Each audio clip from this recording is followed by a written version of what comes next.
కనీసం నిశ్చితార్థమైన కాకుండా అబ్బాయి ఇంటికి అమ్మాయి వస్తే ఎవరైనా చూస్తే బాగుంటుందా? నేను ఇంట్లో పర్మిషన్ తీసుకునే వచ్చాను. ఓ, అంటే ప్రిపేర్ అయ్యే వచ్చావు అనమాట. ఏంటి ప్రిపేర్ అయ్యేది? అదే కాఫీ కోసం వచ్చి కప్పు, ముద్దు కోసం వచ్చి లిప్పు దాచుకోకూడదు. అన్నయ్య, ఓ సారీ, డిస్టర్బ్ చేశానా? చాలే, అలాంటిదేం లేదు. అమ్మ దొంగ, ఇప్పుడే దొంగచాటుగా రావడాలు, దగ్గరగా జరగడాలు, మాలాంటి వాళ్ళని చూసి కంగారు పడటాలు. కాస్త ఓపిక పట్టు. అదేం లేదని చెప్తున్నాను కదా. అయినా ఎక్కడికెళ్ళావు? నిన్ను చూడాలని అంత దూరం నుండి వస్తే. నన్నా? నువ్వా? పాపం, 4 రోజులు ఓపిక పడితే నీకు ఈ కష్టం ఉండదులే అమ్మా. 4 రోజులు కాదు, 40 రోజులైనా మాకీ పాటలు తప్పేటట్టు లేవు. ఏ అంటావేంటి తల్లి? నీకో సంబంధం రావాలి, వచ్చినవాడు నీకు నచ్చాలి, నచ్చినవాడు తాళి కట్టాలి. రామాయణం అంత మ్యాటర్ ఉంది. ఇదంతా అయ్యాకే కదా మా పెళ్లి బాజా మోగేది. అన్నట్టు నీకు చెప్పలేదు గాయత్రి, కల్పన చూడడానికి రేపు పెళ్లి వాళ్ళు వస్తున్నారు. Good morning doctor. Good morning sir, ఇతనే ఎస్ఐ కృష్ణ. హలో. మీకు చెప్పాను కదా, నందిని అనే పేషెంట్, ఆ అమ్మాయి తాలూకు. మిస్టర్ కృష్ణ, నందిని రిపోర్ట్ చూశాకే, ఆమెలో వస్తున్న ప్రతి మార్పును అబ్జర్వ్ చేశాకే ఇక్కడికి వచ్చాను. పేషెంట్ పలానా టైంలో స్పృహలోకి వస్తుందని చెప్పలేం. ఆపరేషన్ అయ్యాక కొన్ని నెలలు పట్టొచ్చు, లేదా ఆపరేషన్ అవ్వకముందే కోమాలో నుండి బయటకు వచ్చే అవకాశం ఉంది. ఇప్పటి వరకు ఇచ్చిన ట్రీట్మెంట్తో మంచి ఇంప్రూవ్మెంట్ కనిపిస్తుంది. ఆపరేషన్ ఎప్పుడు చేద్దాం అనుకుంటున్నారు డాక్టర్? 1 వీక్ ఇక్కడే ఉంటాను. డాక్టర్ గారు అన్నీ చూసుకుంటారు. అలాగే డాక్టర్, మీరు ఎలా అంటే అలా చేద్దాం. కానీ నందిని మాత్రం మళ్ళీ ఆరోగ్యంగా ఇంటికి తిరిగి రావాలి. తప్పకుండా.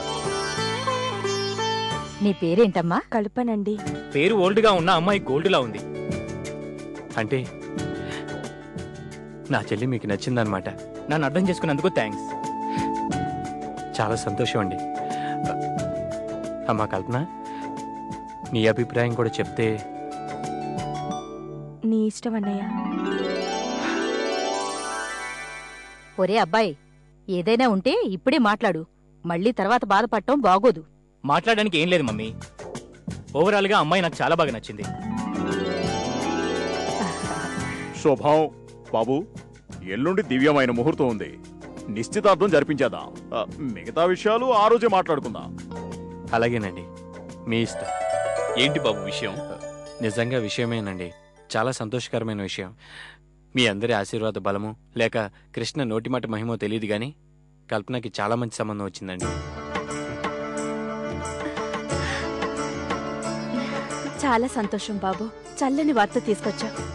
వాళ్ళకి కల్పన బాగా నచ్చింది, అలాగే కల్పనకు కూడా అబ్బాయి బాగానే నచ్చాడు. చాలా మంచి కుటుంబం. ఇంత ఆనందకరమైన విషయాన్ని ఎందుకు బాబు అంత బాధగా చెప్తావు? అంతా అనుకున్నట్టే జరుగుతుంది. ఇంకే పెళ్లి చేసేద్దాం. పైగా మంచి సంబంధం అంటున్నావు. అంత సాంప్రదాయమైన కుటుంబంలోకి కల్పన పంపించడం అంటే నాకు కూడా చాలా సంతోషంగా ఉంది. కాకపోతే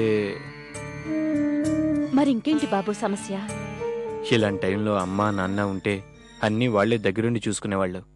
కానీ ఇప్పుడు నా అనేవాళ్లే లేకుండా పోయారు. కల్పన మాత్రం మా కూతురు లాంటిది కాదా?